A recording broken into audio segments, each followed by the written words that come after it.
أعوذ بالله من الشيطان الرجيم. بسم الله الرحمن الرحيم. ولقد آتينا موسى الكتاب وقفينا من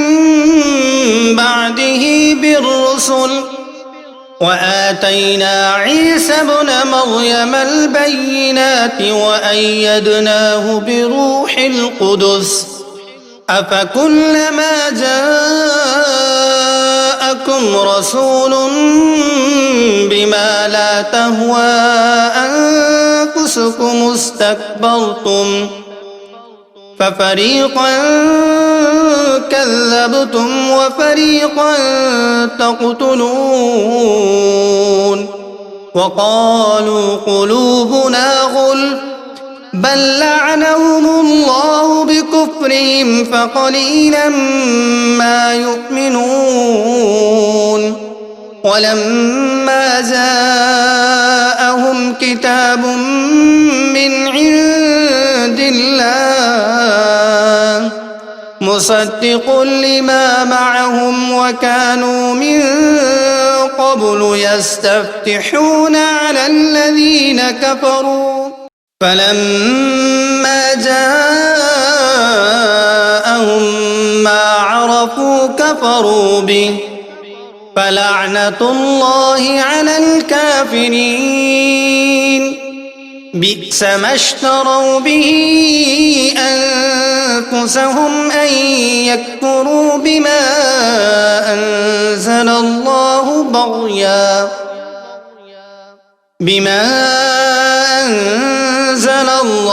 بغيا أن ينزل الله من فضله على من يشاء من عباده فباءوا بغضب على غضب وللكافرين عذاب مهين. وإذا قيل لهم آمنوا بما أنزل الله قالوا نؤمن بما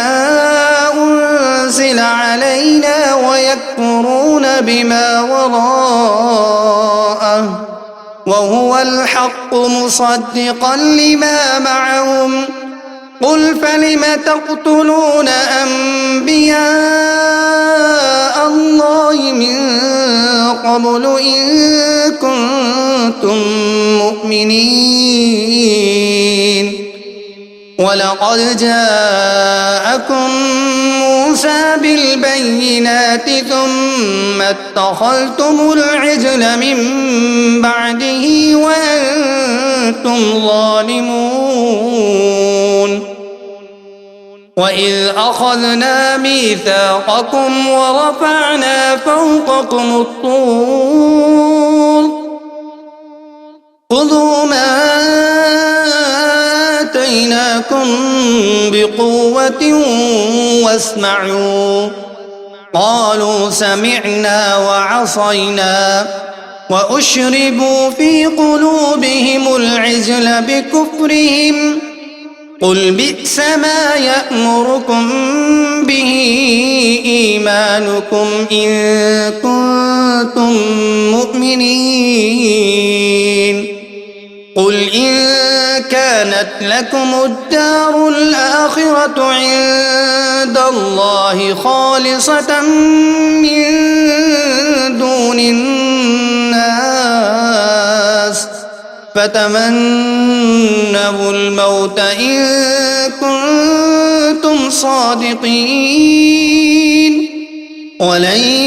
يتمنوه أبدا بما قدمت أيديهم والله عليم بالظالمين ولتجدنهم أحرص الناس على حياة ومن الذين أشركوا يود أحدهم لو يعمر 1000 سنة وما هو بمزحزحه من العذاب أن يعمر والله بصير بما يعملون